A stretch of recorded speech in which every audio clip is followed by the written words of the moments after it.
Shalom, shalom à tous. Bienvenue dans votre exhortation hebdomadaire. Aujourd'hui, nous allons continuer notre série d'exhortations sur le personnage du roi Osias. La semaine dernière, nous avons parlé de deux caractéristiques ou deux éléments qui ont facilité ou favorisé la chute du roi Osias. Nous avons parlé du fait que le roi Osias, lorsqu'il avait atteint le sommet, n'a pas gardé son cœur plus que toute autre chose, mais aussi que le roi Osias ne s'est pas contenté de ce que l'Éternel lui avait donné. Et nous l'avons vu dans 2 Chroniques 26 à partir du verset 16.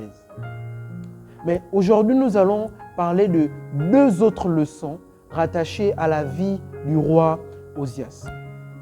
J'aimerais qu'on lise toujours dans 2 Chroniques 26, mais cette fois-ci à partir du verset 5.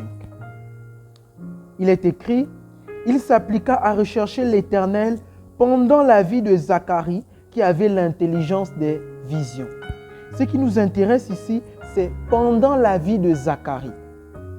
Ce qui signifie que Osias, qui a eu un règne de 52 ans avant de chuter, pendant ces 52 ans, était sous la supervision de Zacharie, qui avait, la Bible le dit, l'intelligence des visions de Dieu. Et l'une des choses fondamentales lorsqu'on a atteint le sommet, c'est de garder toujours ses mentors. Les mentors, ce sont des personnes qui nous aident, même lorsqu'on est au sommet, à rester au sommet.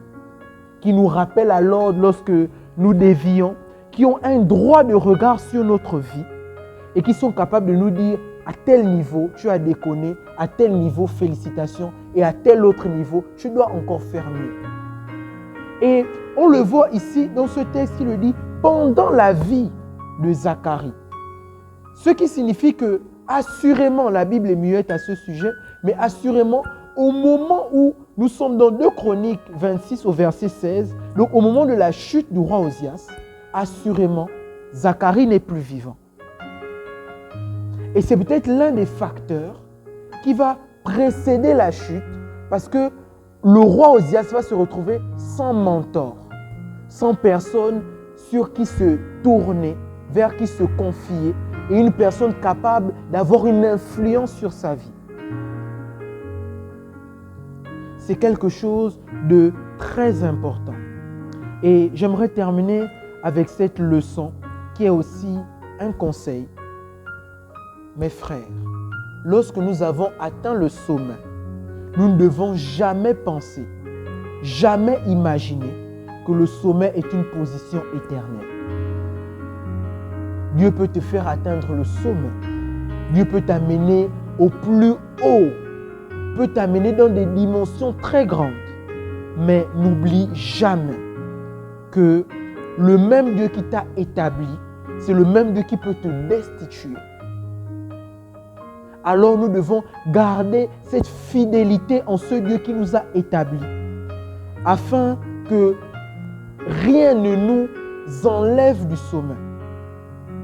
Voyons que Osias a terminé lépreux, écarté de tous. Vous pouvez le lire dans tout le verset 26. Un roi qui termine lépreux, écarté de tout le monde. Et pourtant, il avait une destinée royale. Mais simplement, parce qu'il n'a pas gardé ses astuces pour rester au sommet, il est tombé. Il est tombé de très haut. Mes frères et mes sœurs, que Dieu nous garde au sommet et que jour après jour, nous restions fidèles à ce qu'il nous a appris jusque-là. Que Dieu nous bénisse au nom de Jésus. Amen.